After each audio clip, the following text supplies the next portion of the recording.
Bonjour à tous. Aujourd'hui, nous sommes le dimanche 26 juillet 2026 et notre cher ami Ray McGovern est avec nous. Bon retour parmi nous, Ray. Merci, Nima. Ray, je voudrais commencer par le conflit en cours entre l'Iran et les États-Unis. Ces 2 derniers jours, il n'y a eu aucune attaque américaine contre l'Iran. En revanche, ces 2 derniers jours, il y a eu des attaques iraniennes contre le Koweït, Bahreïn et l'Arabie saoudite. Il y a 2 jours également, avec la question logistique sur place.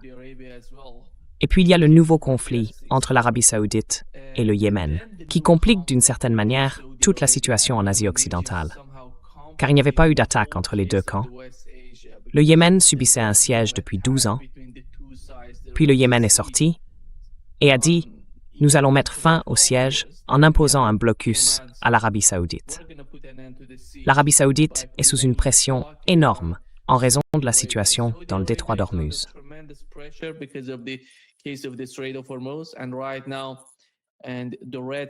Et en ce moment, la mer Rouge devient, d'une certaine manière, extrêmement cruciale pour eux. Le canal de Suez n'est pas vraiment en mesure de leur fournir les exportations dont ils ont besoin.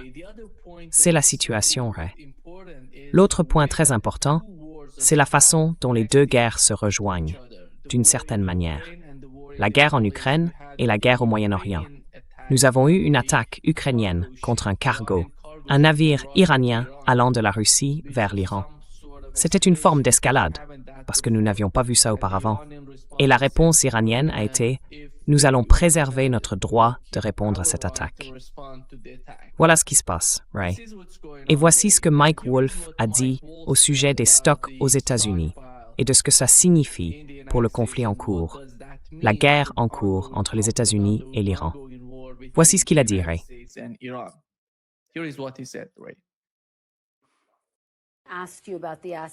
Je vous ai interrogé sur les moyens dont vous disposez. NBC News rapporte que le Pentagone rationne en réalité certaines armes de défense face à la diminution des stocks. Est-ce que l'Amérique renonce à une attaque militaire de plus grande ampleur parce que ses réserves militaires sont épuisées?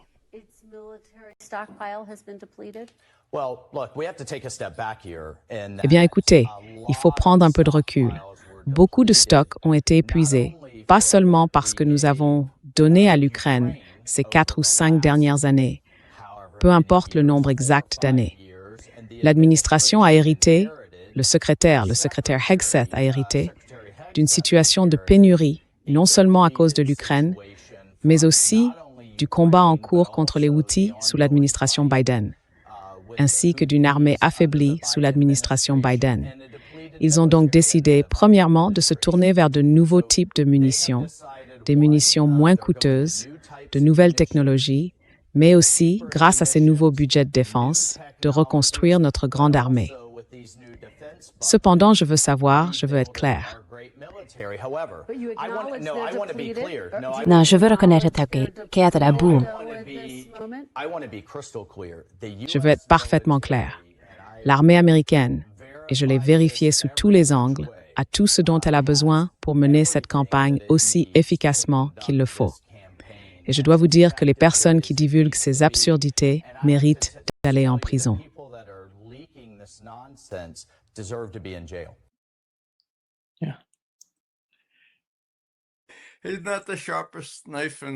Ce n'est pas le couteau le plus aiguisé du tiroir, n'est-ce pas?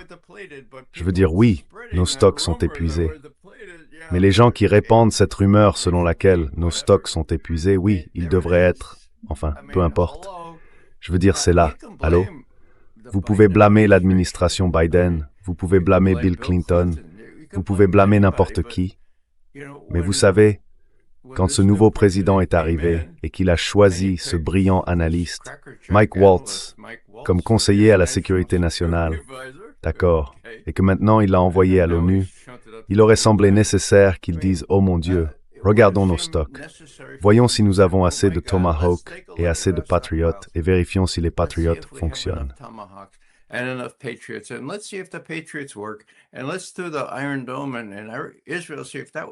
Et faisons le dôme de fer en Israël pour voir si ça marche. Attendez une seconde. Vous me dites qu'on n'en a pas tant que ça? Oh mon Dieu, ce fichu Biden. Bon, allons-y quand même, et voyons ce qui se passe. C'est une expression célèbre de Trump, non? Voyons ce qui se passe. Eh bien, si les analystes du renseignement étaient assez avisés et assez courageux pour dire à leurs supérieurs, au directeur de la CIA et au directeur du renseignement national, « Écoutez, les Russes ont toutes sortes de missiles, et les Ukrainiens aussi. Ils ont même coopéré sur certaines de ces technologies de drones très sophistiquées, et leur précision ne faiblit pas. Ils sont donc un adversaire assez redoutable face à tout ce que nous avons. »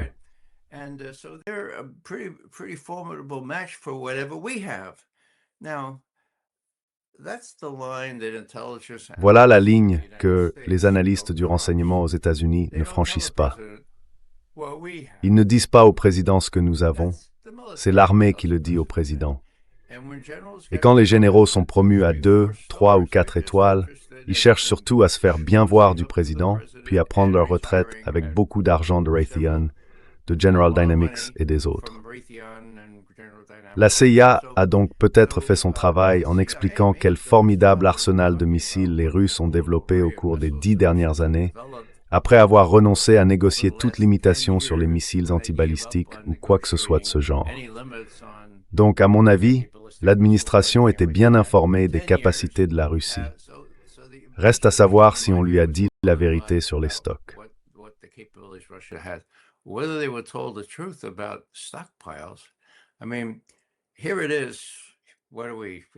Enfin, voilà. On est à quoi fin juillet? Et maintenant le président et Waltz disent « Ah oui, d'accord, mais c'est la faute de Biden.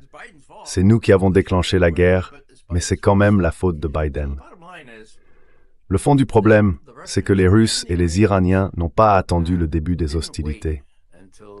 Comme vous le savez mieux que moi, Nima, depuis les dernières décennies, et non pas seulement les dernières années, les Iraniens construisent des usines sous les montagnes. C'est ahurissant, mais c'est ce qu'ils ont fait, d'accord, parce qu'ils ont eu le temps de le faire. Et les Russes ont fait la même chose, eux aussi, en particulier depuis 2016, lorsqu'ils ont compris qu'il ne servait absolument à rien de parler de maîtrise des armements avec les Américains. Alors, quel genre de conseils Trump a-t-il reçu?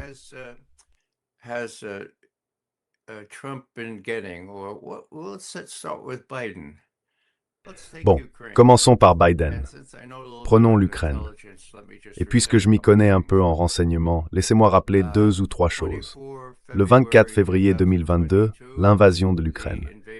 À mon avis, et je peux l'étayer par de très nombreux éléments, Poutine a décidé qu'il n'avait pas d'autre choix. On pourra en discuter plus tard. D'accord? Alors, qu'a-t-on dit au président? On lui a dit qu'il s'agissait d'une invasion à grande échelle et qu'elle n'avait pas été provoquée. Eh bien, peut-être qu'il était assez stupide pour croire qu'elle n'avait pas été provoquée. Peut-être qu'il ne connaissait pas le contexte. Mais une invasion à grande échelle, avec 90 000 soldats, ou peut-être 100 000, là-haut près de Kiev. À grande échelle, allons donc. Ils étaient là pour effrayer les Ukrainiens et les pousser à négocier. Et qu'est-ce qui s'est passé?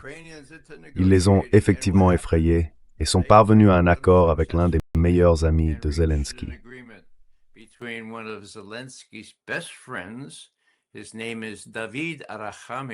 Il s'appelle David Arakamia. Jusqu'à récemment, je crois qu'il était encore le chef de leur groupe au Parlement, et il a négocié un accord avec son homologue russe. Ils l'ont paraphé à Istanbul, début avril. Et ces troupes à grande échelle, les 90 ou 100 000 là-haut, vous vous souvenez de l'une d'elles quand elles étaient... Vous savez, je suis officier d'infanterie, je sais ce qu'est un tir en enfilade, d'accord? Vous alignez tous les camions sur une autoroute bien droite, n'est-ce pas? Et vous avez un avion, et vous pouvez tous les décimer, n'est-ce pas? C'est là qu'ils étaient. Vous vous souvenez de ces photos? Je ne me suis jamais dit, mais qu'est-ce qui se passe, bon sang? Maintenant, on sait ce qui se passait. Poutine, il dit, jusqu'à présent, c'est un secret, mais il y a un certain Macron en France. Il m'a appelé. On a l'enregistrement, dit Poutine. Il m'a appelé et m'a dit, Écoutez, vous savez, c'est un peu embarrassant pour les Ukrainiens d'avoir l'air d'avoir un pistolet sur la tempe pour négocier. Donc, l'accord nous convient. Laissez-le avancer. Mais pourriez-vous faire un geste de bonne volonté et, s'il vous plaît, peut-être retirer une partie de ces troupes là-haut, près de Kiev? Et Poutine répond, « Quoi?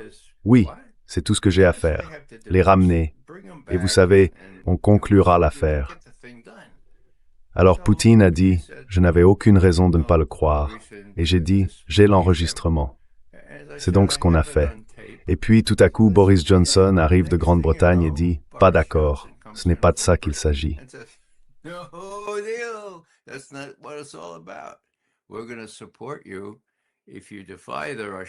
Nous allons vous soutenir si vous défiez les Russes. Si vous ne signez aucun accord, nous vous soutiendrons aussi longtemps qu'il le faudra. Alors, pourquoi est-ce que je dis ça? Je le dis parce que c'est l'expérience russe de ce que signifie faire confiance à l'Occident. Macron l'a dit, Boris Johnson aussi, au minimum en agissant au nom des États-Unis. Donc ça se passe en avril 2024. Que dit ensuite la directrice du renseignement national, Avril Haines, en décembre 2024? C'est dans la poche. C'est dans la poche, Monsieur Biden. Aucun problème. Les Russes sont à court de munitions. Je le répète, c'est une citation, ils sont à court de munitions.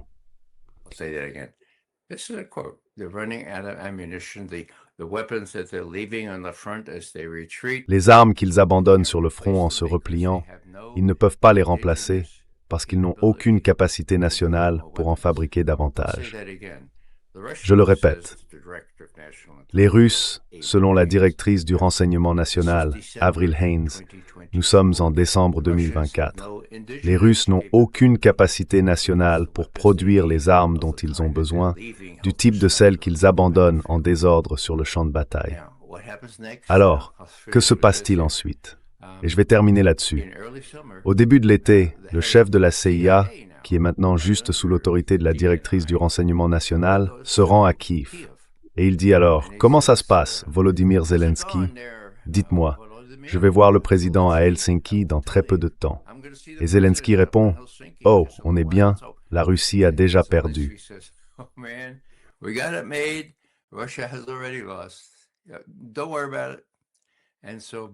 Ne vous inquiétez pas pour ça. Et donc Bill Burns, apparemment aussi crédule que Mike Waltz, va à Helsinki et dit « Monsieur le Président, bonne nouvelle. » Le président Biden, à l'époque, bien sûr, dit « Je viens de voir Zelensky » et il dit qu'Abraham a raison. On y est. La Russie a déjà perdu. Biden prononce un discours important. Oui, c'était à Helsinki, je crois. Il dit « Bonne nouvelle, les gars, pour le monde entier, la Russie a déjà perdu. » Enfin, il suffit de regarder une carte, bon sang. Il faut des notions rudimentaires de stratégie militaire pour comprendre que l'Ukraine ne pourrait jamais gagner, et que les Russes disposaient d'une capacité industrielle qui ne s'arrête pas. Et maintenant, bien sûr, elle est pleinement utilisée.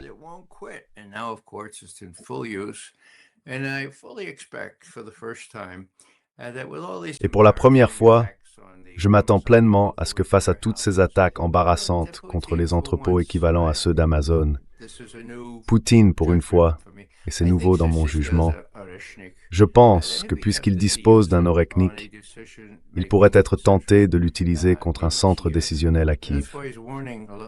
C'est pour cela qu'il avertit tout le monde, et Lavrov aussi.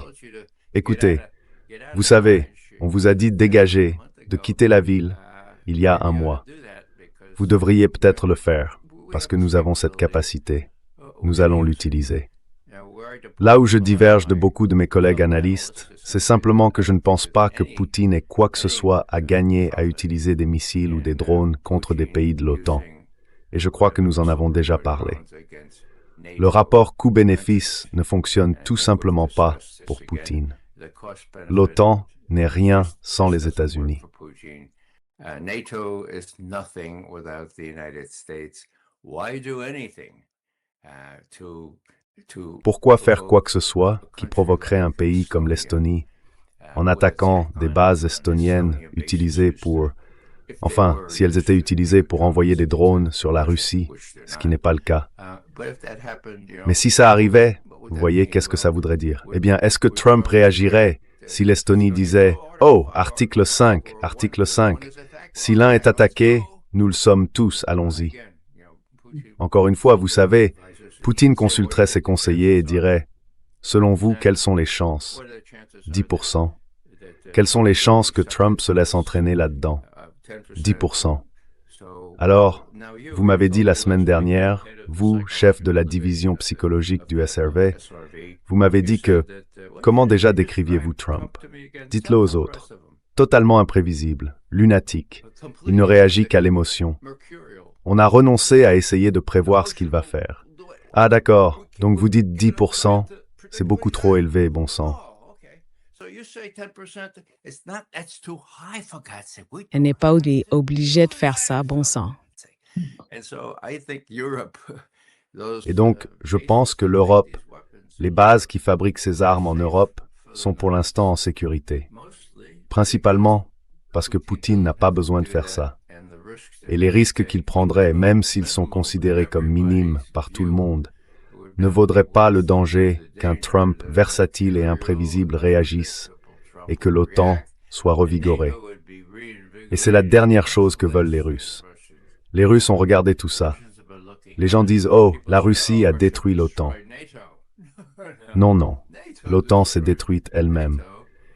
Et Trump y a joué un rôle important lorsqu'il a dit « Très bien, plus d'argent, plus de véritable soutien ». Le seul bémol, bien sûr, c'est le soutien en matière de renseignement. Et Peskov, il y a seulement 2 heures, a fait une déclaration à ce sujet. Nous pourrons en parler plus tard si vous souhaitez poursuivre sur l'Ukraine.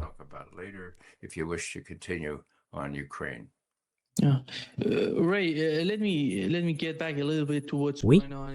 Ray, j'aimerais revenir un peu sur ce qui se passe en Asie occidentale, parce que c'est crucial en ce moment. Le problème, c'est qu'il n'y avait pas de guerre entre l'Arabie saoudite et le Yémen. Mais aujourd'hui, il se passe quelque chose.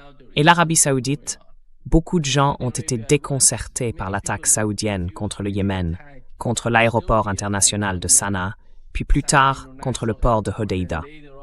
Quand on regarde cette attaque, est-ce que vous pensez que ça vient de leur propre décision, vous savez, d'une décision saoudienne? Ou est-ce que ça vient d'une forme de pression de Washington? Qu'est-ce que c'est? Parce que personne ne comprend.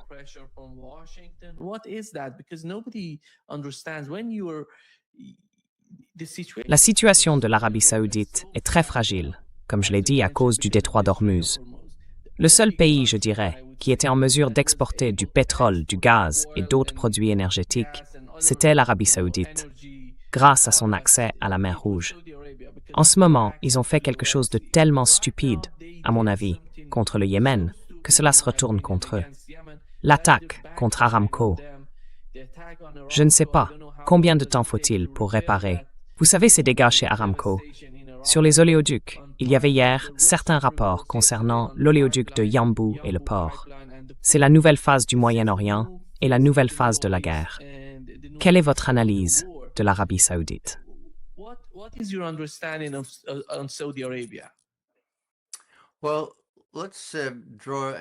Eh bien, faisons le parallèle avec ce dont je viens de parler.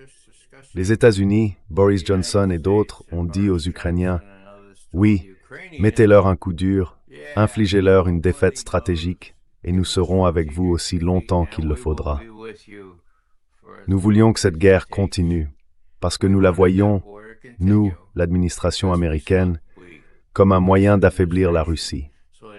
Et vous savez, si vous aviez le moindre doute à ce sujet, notre incompétent ministre de la Défense de l'époque, le général Austin, a dit que, vous savez, tout cela visait en réalité à infliger une défaite stratégique à la Russie.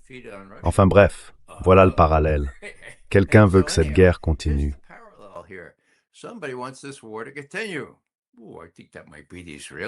Oh, je pense que ce sont peut-être les Israéliens. Je pense que ce sont peut-être les soutiens d'Israël à Washington. Et qu'ont-ils dit à ces idiots en Arabie saoudite? Nous serons avec vous aussi longtemps qu'il le faudra. Vous n'avez pas d'autre choix. Vous voulez traiter avec ces Iraniens. Oh, je ne peux pas faire confiance à ces Iraniens. Bien sûr que si, à mon avis, on peut leur faire confiance. Et les Saoudiens ne sortiront pas de cette situation sans conclure une sorte d'accord avec les Iraniens. Donc vous savez, c'est un mélange de turpitude morale, d'incompétence et d'incompétence. L'incapacité de regarder le protecteur américain et de faire autre chose que de dire « Bon, vous savez, ça a marché dans le passé ».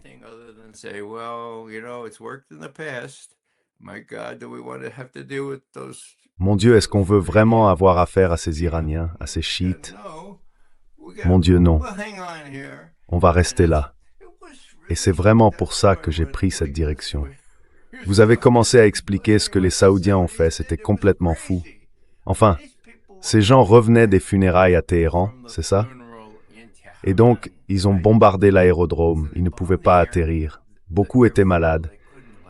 Ils avaient subi des coups de chaleur, alors ils ont fini par en ramener certains à Téhéran pour qu'ils soient soignés, mais ils ont atterri dans un autre aéroport. Alors pourquoi diable les Saoudiens feraient-ils ça?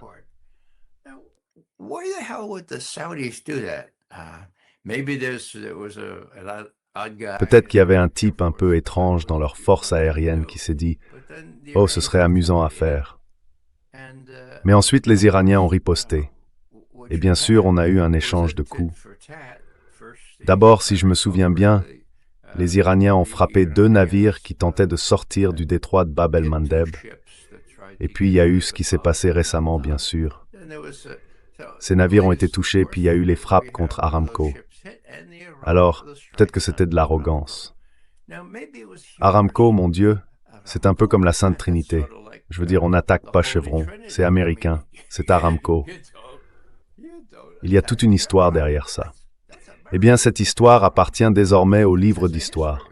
C'est une situation nouvelle. Aramco a été frappé. Je ne sais pas quelle est l'évaluation des dégâts causés par les bombardements ce matin, mais j'imagine que les dommages infligés sont considérables.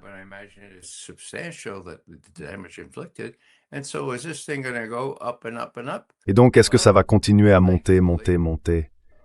Eh bien, heureusement, il faut être 2 pour danser le tango. Et les États-Unis n'ont pas d'armes pour avancer offensivement, ni pour se défendre, avec la défense antimissile Patriot, par exemple. Donc nous traversons en ce moment une période un peu calme. Et je pense que les Russes, les Pakistanais, les Qataris et les Chinois essayent de se réunir avec des gens qui ont la tête froide. Vous savez, vous n'en trouverez pas beaucoup en Europe. Il y en a peut-être quelques-uns à Washington. Et ils disent, écoutez, vous devez lire ce qui est écrit sur le mur. Ce qui est écrit sur le mur, c'est que nous contrôlons les détroits, et vous ne les rouvrirez pas sans respecter certains points de ce mémorandum en 14 points.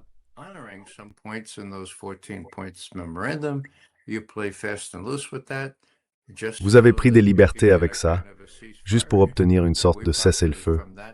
Et nous en avons profité à hauteur de plusieurs milliards de dollars, avec tout ce pétrole qui en est sorti. Mais maintenant, la situation est nouvelle. Et regardez, vous savez, les Houthis n'ont pas bougé avant d'être provoqués. Maintenant, ils sont vraiment provoqués. Et à bien des égards, ils ont montré qu'ils pouvaient vaincre l'Arabie Saoudite malgré 12 ans de quarantaine ou d'embargo, ou peu importe. Les Houthis sont donc un groupe coriace, et ils n'ont pas seulement frappé des installations comme Aramco hier. Ils ont aussi montré qu'ils étaient capables de frapper Israël. Je crois que l'un de leurs missiles a touché, quel est ce grand port, là-haut, dans le nord d'Israël, il y a quelques mois. Roya, vous m'entendez? Oui, je vous entends. Vous m'entendez? Oui, vous êtes de retour. D'accord. Oh, vous avez disparu une seconde. Oui, il y a là-bas un très grand port et une installation d'exportation liée à une raffinerie de pétrole dans le nord d'Israël. Je ne me souviens plus du nom de la ville là, tout de suite. Mais si ma mémoire est bonne, les Houthis ont effectivement la portée nécessaire. À Haïfa, vous voulez. Haïfa, oui, ils n'ont pas frappé Haïfa. Si, ils ont frappé Haïfa. Donc les Israéliens doivent s'inquiéter de ce qui va se passer.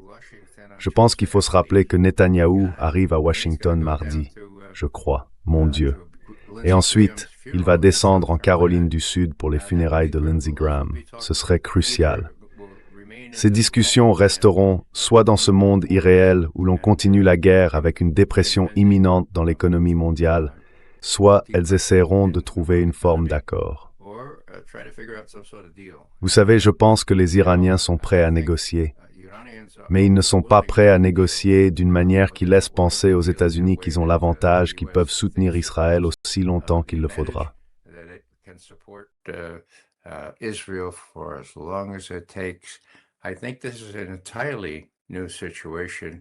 Je pense que c'est une situation entièrement nouvelle. Je pense que tout comme en Ukraine, s'agissant de l'Asie occidentale, cela durera le temps qu'il faudra. Ce détroit doit rester ouvert. Bab el-Mandeb vers la mer Rouge aussi. Sinon, le monde se retrouvera dans une situation vraiment très difficile, avec entre autres des millions de personnes qui mourront de faim. Alors oui, que va-t-il se passer?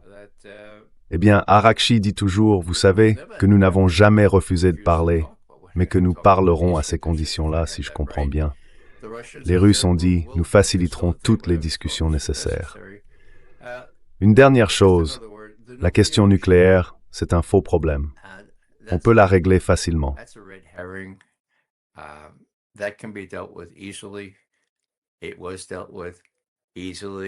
Cela a été réglé facilement il y a 11 ans dans le cadre du JCPOA. Les Russes ont aidé. Ils ont pris en charge, pour les mettre en lieu sûr, plus de 90% de cet uranium hautement enrichi. Cela peut se faire facilement. Le hic, c'est qu'il y a des gens aux États-Unis qui ne veulent pas que cette guerre prenne fin. Ils veulent poursuivre les objectifs d'Israël et ils ne voient pas vraiment à quel point la situation est très différente de ce qu'elle était ces dernières décennies. Israël n'est plus capable de l'emporter et par extension, les États-Unis non plus. En partie parce qu'ils sont à court de munitions. Est-ce que je l'ai déjà dit? Eh bien, laissez-moi le répéter une fois de plus.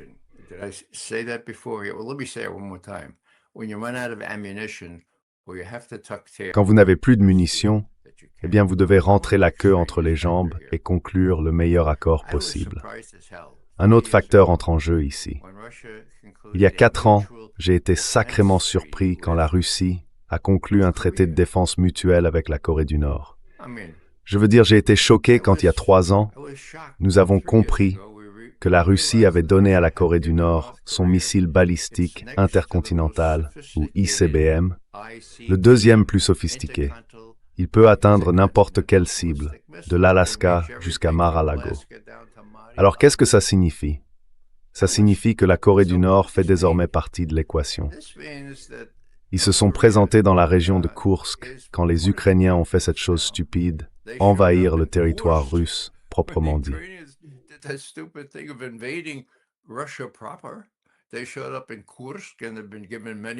Ils sont apparus à Koursk et des responsables russes leur ont décerné de nombreuses médailles pour leur bravoure. Des soldats plutôt courageux. Donc il faut les intégrer dans l'équation. Alors, disons qu'une partie de ces missiles a été retirée de Corée du Sud et du Japon, d'accord? Disons maintenant que la situation dégénère vraiment en Iran. Je prédirais, j'estimerais possible que les Nord-Coréens fassent claquer les sabres. Les Chinois pourraient faire la même chose. Après tout, regardez la carte, bon sang, regardez la carte. Ils ont l'avantage, d'autant plus que ces missiles Typhon et d'autres missiles ont été retirés d'endroits comme les Philippines, le Japon et la Corée du Sud. C'est donc un problème à multiples facettes. Le problème, c'est que je ne pense pas qu'il y ait qui que ce soit d'assez intelligent pour expliquer ces choses élémentaires à Trump. À la place, il en est réduit à écouter des gens comme Avril Haines ou Kellogg.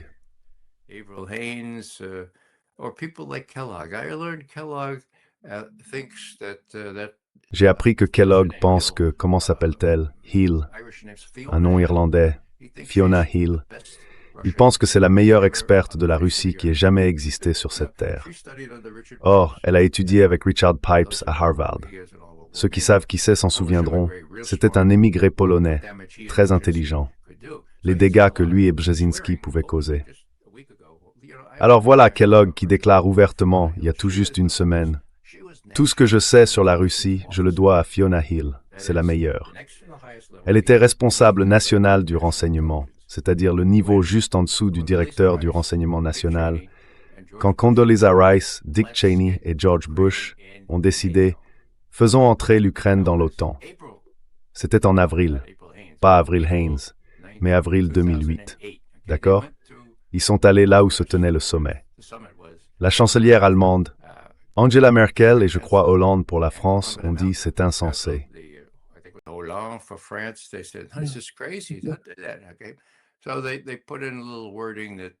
Ils ont donc ajouté une petite formulation qui devait en quelque sorte repousser ça pendant un moment, mais ils étaient d'accord.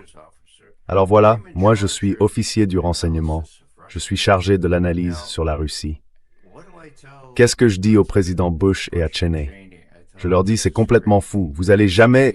Enfin, regardez la carte, bon sang. Vous allez jamais faire entrer l'Ukraine dans l'OTAN. George Kennan, si vous ne me croyez pas, regardez ce qu'il a dit. George Kennan a dit que ce serait la plus stupide erreur d'après-guerre que nous pourrions commettre en politique étrangère américaine. Écoutez, n'essayez même pas. Au lieu de ça, ils ont continué. Et il y a un codicile à cela. Ils ont continué en s'attendant pleinement à ce que les forces armées des États-Unis s'occupent ensuite de l'Iran.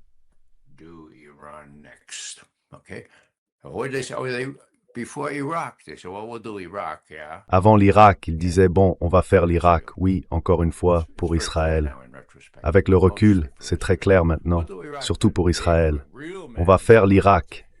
Mais les vrais hommes vont à Téhéran, n'est-ce pas? Ils avaient prévu d'aller à Téhéran en 2008, leur dernière année au pouvoir. Qu'est-ce qui les en a empêchés? Une estimation nationale du renseignement réalisée par un responsable honnête du département d'État. On lui avait donné 1 an pour examiner toutes les estimations précédentes sur la proximité de l'Iran avec l'acquisition d'une arme nucléaire. Il a déterminé que toutes ces informations venaient d'Israël, qu'elles avaient été avalées sans recul par des gens comme Woolsey et d'autres directeurs de la CIA qui étaient sionistes. Ils ont donc découvert que l'Iran avait cessé de travailler sur une arme nucléaire à la fin de 2003 et n'avait pas repris ses travaux. C'est un pas. Cela a été affirmé à l'unanimité par les 16 agences de renseignement de l'époque. Il y en a 18 aujourd'hui, je crois, et avec un haut degré de confiance. Cette évaluation a été réaffirmée chaque année par le directeur du renseignement national, depuis 2007 jusqu'à cette année. Tulsi Gabbard n'a pas pu prononcer ces mots. Elle a dit « Oh non, nous allons voir ce qui se passe maintenant. » Eh bien, ils ont peut-être été anéantis, mais nous ne pensons pas qu'ils aient été anéantis. Mais quoi qu'il en soit, c'est au président de décider s'il y a une menace imminente. Eh bien, c'est le mieux qu'elle pouvait faire, pensait-elle, pour rester en poste. Bien sûr, elle est partie maintenant.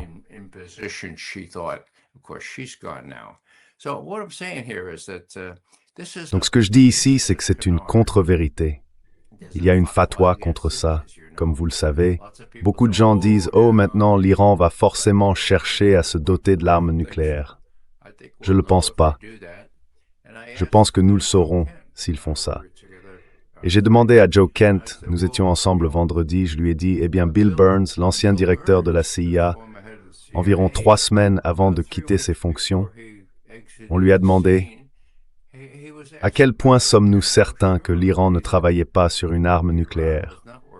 Et il a répondu « Oh, eh bien, nous en sommes certains depuis 2007, et vous devez le savoir. Nous le saurons presque immédiatement. Je veux dire, nous avons les moyens de renseignement nécessaires. Alors, ne vous inquiétez pas. » Mace Roger CIA.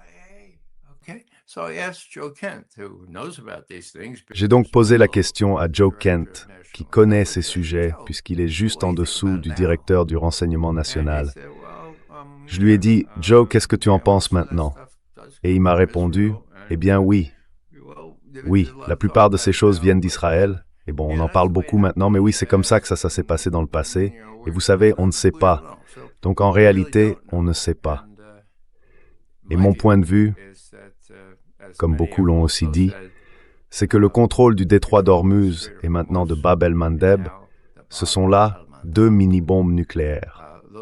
Pourquoi le guide suprême voudrait-il revenir sur la fatwa de son père et dire « Non, c'est acceptable maintenant, selon nos préceptes religieux, de fabriquer une arme nucléaire, alors qu'avant, nous ne pouvions pas le faire. » Eh bien d'accord, nous pouvons le faire maintenant. Parce que pourquoi? Ils sont en train de gagner, bon sang. Je ne pense pas que ça va arriver de sitôt, mais je suis minoritaire sur ce point. Je ne sais pas si vous êtes avec ma minorité ou non, et vous n'êtes pas obligé de le dire dans un email si vous ne le voulez pas.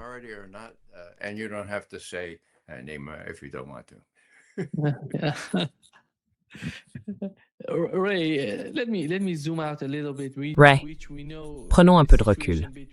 Nous connaissons la situation entre les États-Unis et la Russie, entre les États-Unis et l'Iran.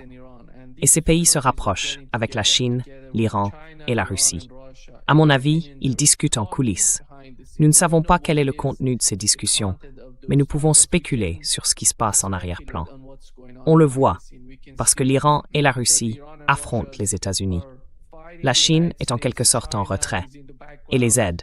Et, à mon avis, ils essaient de comprendre comment désamorcer la situation avec les États-Unis d'une manière qui leur évite de subir trop de dommages.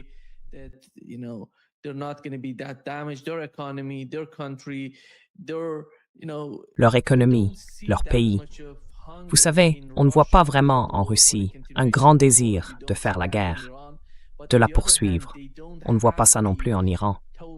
Mais d'un autre côté, ils n'ont pas une domination totale sur les États-Unis qui leur permettrait de mettre fin à la guerre.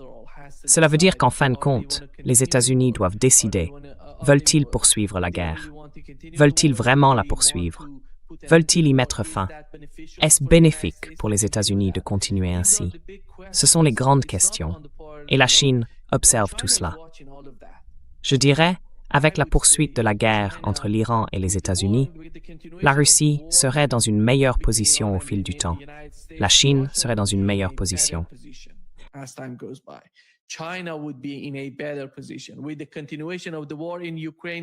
Avec la poursuite de la guerre en Ukraine, l'Iran et la Chine seraient en meilleure position sur le plan militaire.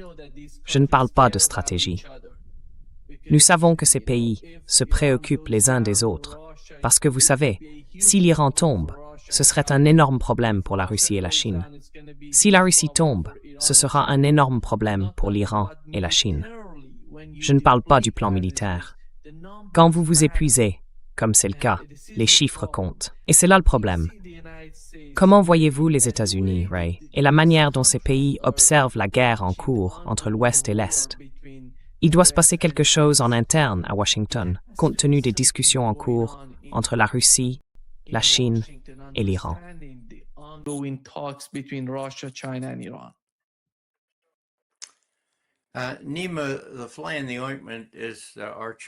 Nima, le grain de sable, c'est notre chef de l'exécutif, qui est totalement imprévisible et extrêmement mal avisé. D'accord? Or, quand il appelle Poutine, ou que Poutine l'appelle, il s'ensuit généralement une semaine de bon sens. D'accord? Autrement dit, Poutine a une façon d'expliquer à Donald Trump quelles sont les réalités. Mais selon Peskov, ou peut-être Ouchakov, j'oublie, il n'y a eu aucune conversation directe, discrète ou confidentielle entre les deux présidents. Seulement celles qui sont rendues publiques. Et elles sont très rares. Plus rares encore récemment sont les contacts directs entre les deux présidents.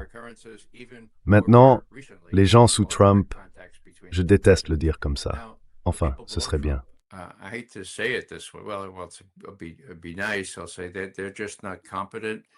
Je dirais simplement qu'ils ne sont pas compétents. Ils n'ont aucune autorité. On a Mouton Chops, ou Laurel et Hardy, Witkoff et Kushner. Enfin, on ne peut pas les prendre au sérieux, même si les Russes leur accordent un respect diplomatique. Donc on est dans une impasse, et c'est entièrement la faute de Trump. Maintenant, même le New York Times, je déteste citer le New York Times, mais je crois que c'était hier, et peut-être encore aujourd'hui, dit « Écoutez, le président des chefs d'état-major interarmés est allé voir Trump vendredi dernier et lui a dit « Je déteste vous l'annoncer, mais ce satané Biden a utilisé toutes nos munitions. Et on n'a pas pensé à vérifier l'état des stocks avant de commencer cette guerre. Alors désolé, mais rejetez la faute sur Biden. » Et c'est précisément ce qui s'est passé. Donc tout ce que je dis, c'est qu'il y a certaines réalités matérielles qui dominent ce genre de calcul, me semble-t-il. Une façon sophistiquée de dire « et pas d'armes, pas de guerre ». Et pour le moment, la guerre s'est arrêtée. Et il me semble que pour une fois, le New York Times a peut-être raison de citer ces sources de la Maison-Blanche, anonymes bien sûr, qui disent « Eh bien, vous savez, on a enfin exposé la réalité au président. Il est furieux, mais il en veut à Biden. Pas aux imbéciles qui auraient dû lui dire quels étaient les stocks, à quelle vitesse ils seraient épuisés, non seulement par les Ukrainiens, mais aussi par les Israéliens. Et maintenant, il nous en reste très peu pour nous-mêmes. »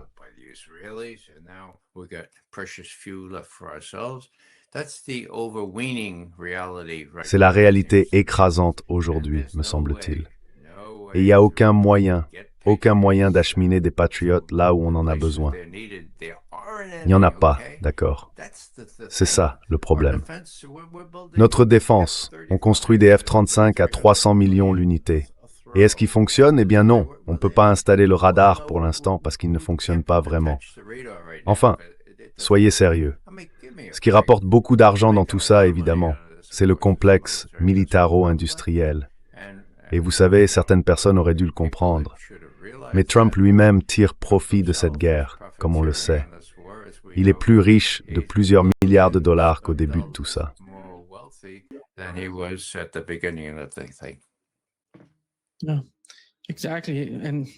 Oui, exactement. Et ses fils produisent d'une manière ou d'une autre des armes. Ils ont une nouvelle. Vous savez, les fils de Donald Trump produisent des armes. Ils fournissent des armes à l'Ukraine, au Moyen-Orient, et je ne sais pas quel type d'armes ils fabriquent, mais ils font partie du complexe militaro-industriel, et ils ont leurs actions.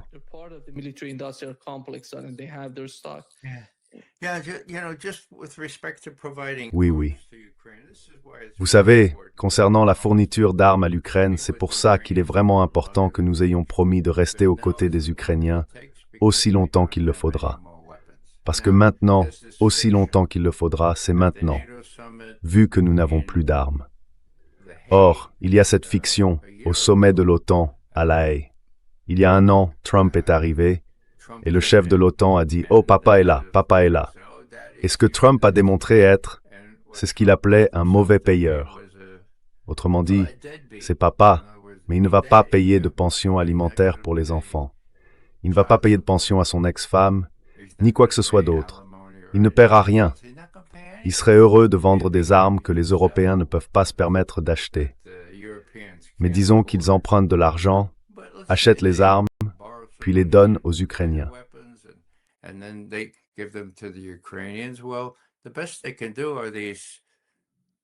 Eh bien, le mieux qu'ils puissent faire, ce sont ces frappes ciblées, ou peu importe comment vous les appelez, ces petites piqûres contre la Russie, qui deviennent de plus en plus embarrassantes. Et je ne veux pas sous-estimer la réaction qui pourrait suivre. Mais ça n'a aucun effet sur la guerre. En fait, Poutine, le 9 mai, après le grand défilé, a été interrogé à ce sujet, et il a dit « Oui, ces frappes en profondeur provoquent certaines pénuries. Mais écoutez, c'est le point essentiel. Elles n'ont aucun effet sur la guerre en Ukraine. C'est le point essentiel. Point final. » Fin de citation. Alors qu'est-ce que je dis ici? Trump est dans une situation difficile, et il n'a personne d'intelligent pour le conseiller et l'en sortir. Encore une fois, Joe Kent, qui tout à son honneur, a démissionné pour 2 raisons.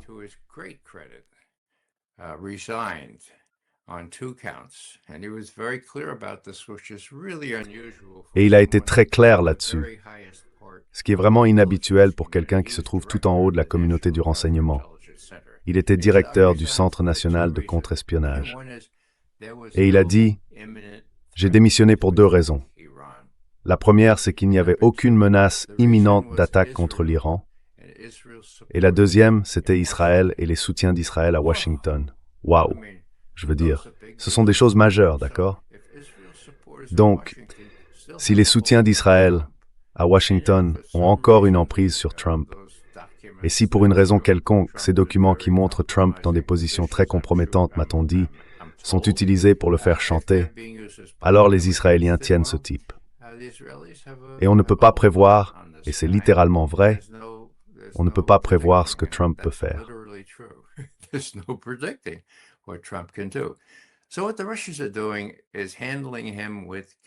Donc ce que font les Russes, c'est le traiter avec des gants. Et vous savez, les gens sont gênés par ça. Oh non, ils devraient, les Russes. Enfin, regardez les enjeux, bon sang. Ce type a les doigts sur les codes nucléaires. Voilà quelque chose qui vient d'arriver de Peskov, le porte-parole de Poutine. Il y a un petit débat public en cours, ce qui est très inhabituel. Je n'ai rien vu de tel ces dernières décennies, d'accord? Lavrov dit, l'accord auquel nous sommes parvenus à Anchorage reposait sur des propositions qui nous avaient été transmises à l'avance par Witkoff et Kushner. Nous sommes venus à Anchorage, elles ont été discutées, nous sommes parvenus à un accord. Nous avons vérifié, nous avons passé tout en revue, ligne par ligne, nous avons demandé, est-ce bien cela? Oui, c'est ainsi que nous le comprenons, oui, c'est exact. Et donc, nous avions un accord.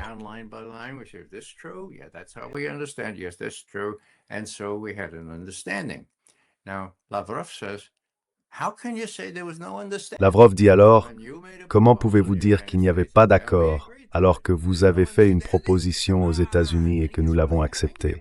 Il n'y a pas d'accord, allons donc. Et il se met vraiment en colère à ce sujet.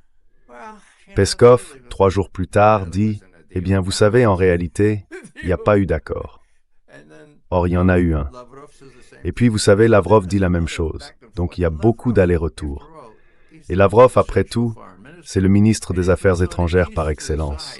Il a été quelque peu écarté au profit de gens comme Dmitriev, qui est un économiste et qui veut construire quelque chose sous le détroit, là-haut, en Alaska. Bref, il y a un peu d'amertume professionnelle là-dedans, mais il y a aussi un véritable débat en cours. Alors, qu'est-ce que Peskov dit aujourd'hui? Ça date d'il y a, 2 heures. La Russie est vraiment impressionnée par la double nature de la position du président américain Donald Trump sur l'Ukraine.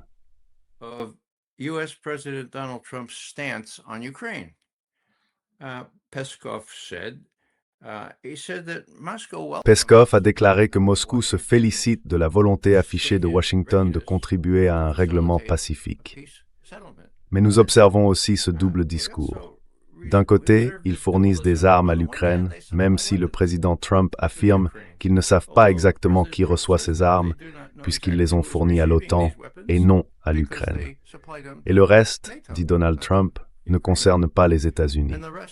De l'autre côté, dit Peskov, les États-Unis déclarent sincèrement être prêts à contribuer à un règlement pacifique. Je cite, « À cet égard, bien sûr, nous y voyons quelque chose de positif, et nous nous appuyons sur cette volonté de soutenir la paix, ce processus. S'appuyer sur cette volonté. » Alors qu'est-ce qu'il veut dire? Il dit, écoutez, Trump, quoi qu'on puisse dire par ailleurs de lui, est bien meilleur que Biden. Lui, il nous parlera.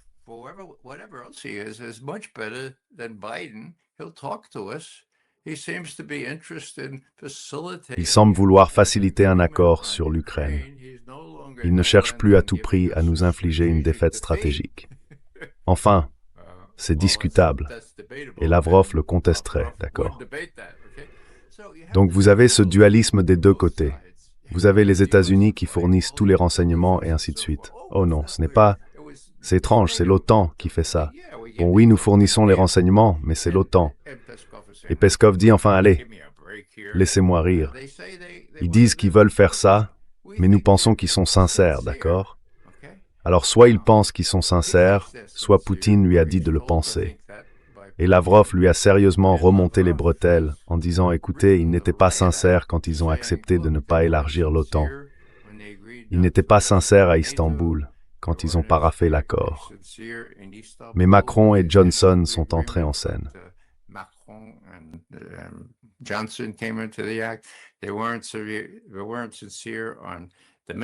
Ils n'étaient pas sincères au sujet des accords de Minsk qui auraient pu empêcher tout ce putain de désastre. Et ils ne l'étaient pas non plus quand ils ont en quelque sorte balayé d'un revers de main ce que nous avions proposé le 21 décembre 2021. Un projet de traité qui aurait pu empêcher tout ça. Et je le rappelle à vos téléspectateurs, Ce n'est pas McGovern qui invente ça, ni John Mearsheimer. L'ancien secrétaire général de l'OTAN, Jens Stoltenberg, a eu le mauvais jugement de dire cela au Parlement européen.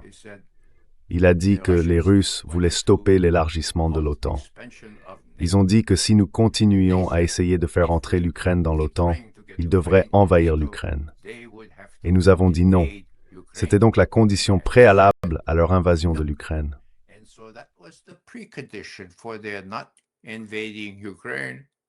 Et puis ils ont envahi l'Ukraine, affirme Stoltenberg. Et qu'est-ce qu'ils ont obtenu? La Finlande, la Suède, 2 pour le prix d'un. Donc de toute façon, nous nous sommes étendus. À ce stade-là, Nima, un demi-million de jeunes Ukrainiens gisent morts sur le champ de bataille. Mais quel genre de personnes sont-ils, vous savez? Les Russes le savent, et ils ont affaire à ces gens-là. Et leur préoccupation première, à mon avis, du moins celle de Poutine jusqu'à présent, c'est de garder à l'esprit que l'objectif global est de ne pas provoquer ce type, cet homme irascible et imprévisible qui a les doigts sur les codes nucléaires, au point de le pousser à faire quelque chose de stupide. Il a trop travaillé, pendant 25 ans, à reconstruire la Russie, après ce que Wall Street et les gars de Harvard leur ont fait sous Eltsine, ce que Poutine a vu aux premières loges. Ils sont très puissants maintenant.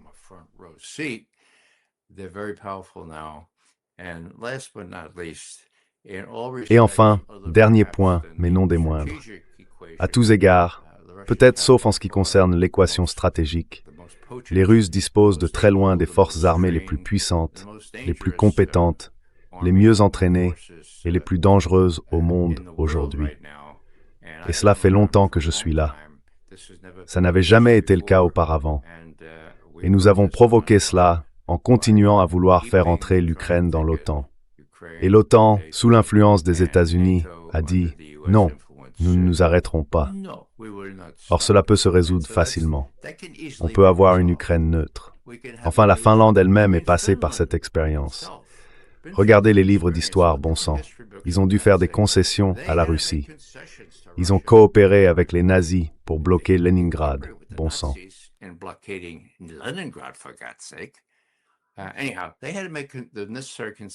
Quoi qu'il en soit, ils ont dû faire les concessions nécessaires à la Russie.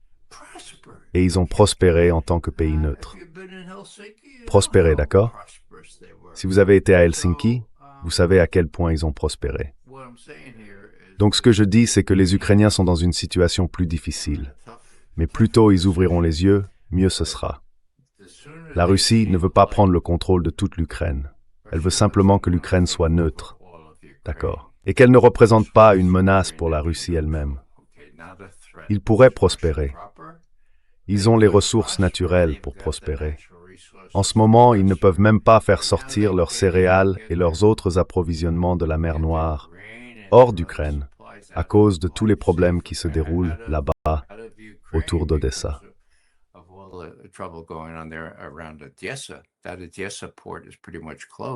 Le port d'Odessa est pratiquement fermé.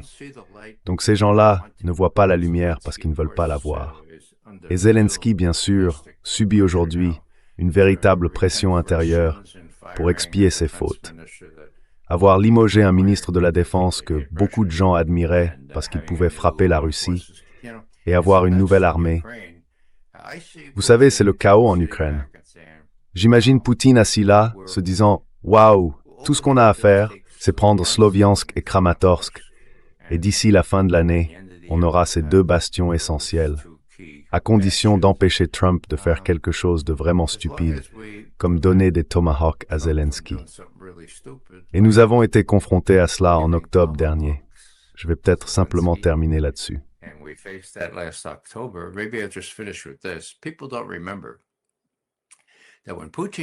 Les gens ne se souviennent pas que lorsque Poutine appelle Trump, c'est différent, d'accord?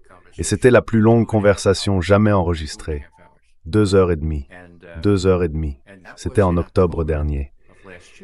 Et en substance, Poutine a dit « Écoutez, Monsieur Trump, nous devons vous appeler parce qu'il y a beaucoup de spéculations selon lesquelles vous allez donner des missiles Tomahawk à l'Ukraine. Ce serait imprudent, ce serait une ligne rouge. Ne le faites pas. 2 heures et demie. D'accord. Zelensky arrive à la Maison-Blanche le lendemain et Trump lui dit « Eh bien, vous savez, désolé de vous le dire, mais nous ne voulons pas nous-mêmes manquer de Tomahawk. Donc vous n'aurez pas de Tomahawk. » Ce que je veux dire, c'est qu'au moins en octobre dernier, Poutine avait la capacité d'amener Trump à faire quelque chose de vraiment important. Putin had the ability to get Trump to do something really important. That happened again in May. Remember? C'est arrivé de nouveau en mai, vous vous souvenez? Alors voyons qui va lancer une attaque de drone contre le défilé à Moscou le 9 mai. D'accord? Très bien. Poutine n'a pas pu l'en dissuader. Toute la rhétorique c'était « on va le faire, on va le faire ». Comme vous le savez, ce genre de choses peut passer entre les mailles du filet. Alors, que fait Poutine? Il appelle Trump. Il lui dit « Écoutez, on n'y arrive pas. Vous dites avoir de l'influence sur ce type. Nous n'arrivons pas à le persuader de ne pas faire ça. S'il le fait, ça va être l'enfer. On va s'en prendre à lui directement. Pouvez-vous l'empêcher de faire ça? » Que se passe-t-il? Trump facilite une trêve de 4 jours qui couvre les 2 jours précédant le défilé. C'est donc sur cela que Poutine compte, qu'il reste une certaine pression que Trump puisse exercer sur Zelensky.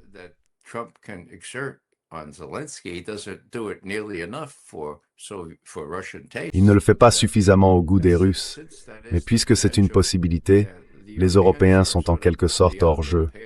Personne ne peut les influencer, mais ils vont tous partir. Ils seront tous écartés ou battus aux élections d'ici 1 an. Poutine voit sur le long terme. Et je pense que nous avons beaucoup de chance, comme je l'ai déjà dit, d'avoir quelqu'un d'aussi prudent et aussi protecteur de ce que la Russie a accompli, vraiment sous sa tutelle, ces 25 dernières années. Elle est passée d'une situation économique terriblement faible, sans véritable armée, à un ensemble très puissant avec la Chine, le grand frère derrière, et la Corée du Nord et la Biélorussie. Enfin, la situation est différente aujourd'hui. J'espère simplement que quelqu'un pourra atteindre Trump et lui dire « Écoutez, vous voulez un accord, vous devez reconnaître les nouvelles réalités. »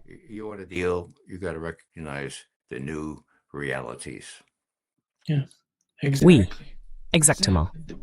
Exactement. C'est la meilleure façon de conclure. Merci Ray d'avoir été avec nous aujourd'hui. C'est toujours un grand plaisir. Je vous en prie, Nima. Bonne chance à vous.